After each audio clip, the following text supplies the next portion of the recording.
વચન પાલન. સૂર્યવંશી રાજા દિલીપની આ વાત છે. તેમને કોઈ સંતાન ન હતું. પુત્ર પ્રાપ્તિની આશામાં તેઓ મહર્ષિ વશિષ્ઠ પાસે ગયા. ત્યાં મહર્ષિ વશિષ્ઠની આજ્ઞાથી આશ્રમમાં રહી ગાયોની સેવા કરવા લાગ્યા.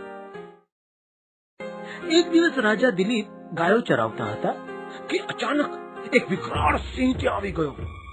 ગાયને જોઈ તેની તરફ ધસ્યો.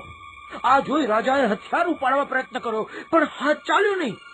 એટલે લાચાર થઈને પોતાના દેહને સિંહની આગળ ધરી દીધો અને બોલ્યા, હે વનરાજ, આપ દૈવી શક્તિ ધરાવો છો, માટે હું શસ્ત્ર ચલાવવામાં અશક્ત બની ગયો છું. તમે મારું ભક્ષણ કરો, પણ મારા ભરોસે મહર્ષિએ સોંપેલી ગાયોનું હું જરૂરથી રક્ષણ કરીશ. પછી ભલે મારે આ દેહનો ત્યાગ કરવો પડે. આ સાંભળી સિંહ વિચારમાં પડી ગયો અને પછી કહે, હે વીર પુરુષ, એક ગાયને માટે તું કેમ મરવા તૈયાર થયો છે?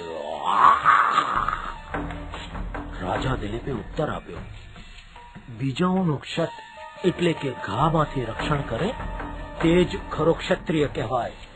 હું જો મારો ધર્મ ચૂકું તો સંસારમાં મારી ઘણી અપકીર્તિ થાય. સિંહે કહ્યું, જેવી તારી મરજી.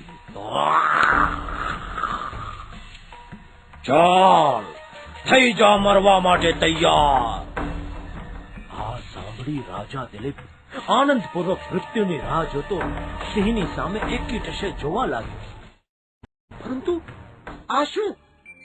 સિંહે તેના ઉપર હુમલો કર્યો જ નહીં. રાજા દિલીપનું સાહસ અને ધર્મ પાલનમાં દ્રઢતા જોઈને સિંહ રૂપધારી ધર્મદેવે રાજા દિલીપને પુત્ર પ્રાપ્તિનું વરદાન આપી અંતર ધ્યાન થઈ ગયા.